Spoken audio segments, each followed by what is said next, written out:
Alrighty, good morning. It is Tuesday, April 9th, 2019, and the Car Card Chronicles. Maybe that's something. Or the Car Card. I don't know. Anyways, they're continuing today. Today we have something very basic. And again, all these are going to feed into each other, so it feels like I'm repeating myself. I probably am. This one is the Offspring of Thought. And look how small this is. Look how short that is. Both poverty and riches are the offspring of thought. It's pretty simple. Really just means that thoughts are things. There's a guy named Mike Dooley that actually has a CD set called Thoughts Are Things. His is really cool because it shows a decision that you make now that you believe isn't serving you immediately propels the end goal to come into play through these weird channels. And he gives all these examples of stories, examples through stories, I should say, of how that's completed. This the offspring of thought, and more or less it dictates in which direction by how you're thinking. This is a newer concept of belief for me, like incredibly new, almost as new as me doing these sort of interactions. I always thought that you really had control over what you were doing. You could do it if you did the right thing, if you had the right ethics, if you had the right morals, if you helped the right people, if you did all those, and those are all definitely things that you want to have. But if you do them in the state of mind of this isn't helping, or I helped this person, why didn't they help me? Or I didn't get what I wanted and I did what I was told. Well, that's not usually the way it works. If that was the case, then everyone who bought a lotto ticket would always win it. And your lottery winnings would be $3. This is kind of like in, what is it, Bruce Almighty? Where he just sort of gives everybody everything that they want and then realize that's disaster.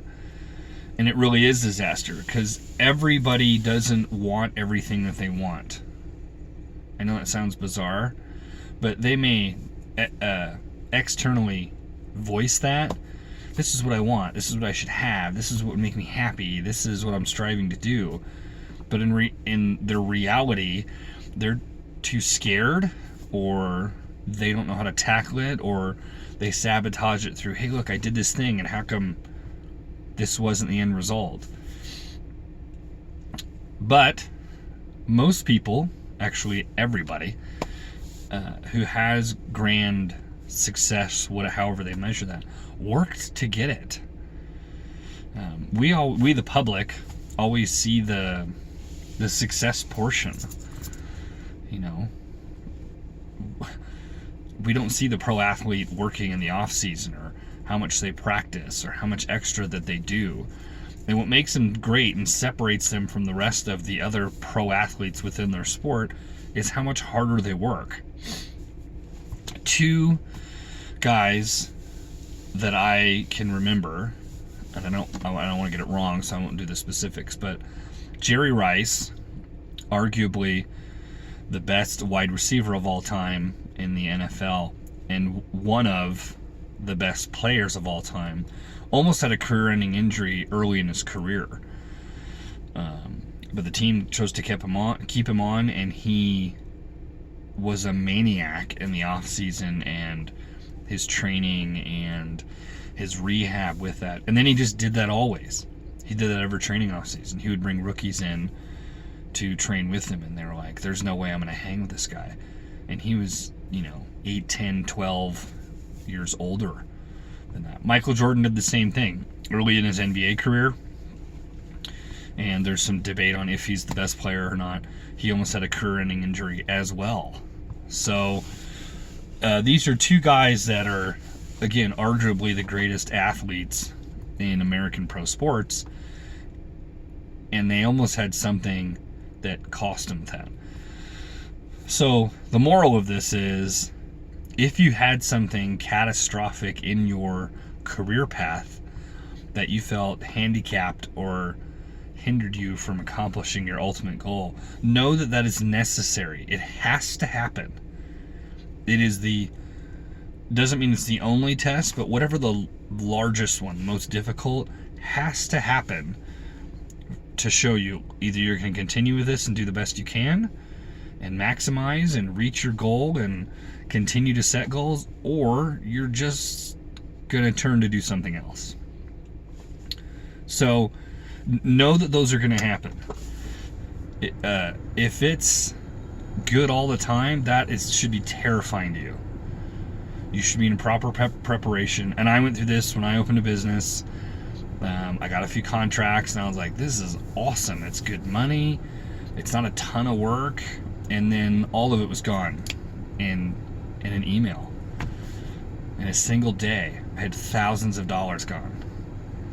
And I was so depressed, and I felt so defeated, and I was so lost, and I had no idea how to regain that sort of, not just income, but that customer base, that I gave up. I just went, I can't do this. And the business wasn't even hard. It was strictly a numbers game. It was making phone calls, landing contracts, and I could have continued on. And I didn't feel bad for me. I know that sounds like I'm lying, but realistically, I felt bad for all my contractors, all the ones that were depending on me to provide them with income, to help them with that community, to do that. That's what hurt the most. So, and I may get back into that. I may get back to that in the future. We'll see. But that being said, what this is really saying is, if you can think it, you will become it. If you are doing well in your life, but you hate something enough and that you concentrate and you pour energy into it and you're focusing on it, believe it or not, that's what you will become.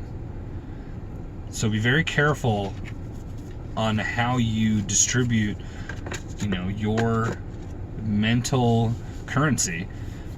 If you choose to cash in on the wrong thing, don't be shocked at the results. So be very conscious of that. With that, I hope this is helpful. Again, like or share if you think somebody might be able to use it. I will see you guys tomorrow, Wednesday, and enjoy your day. And have a good one. Make the best of it.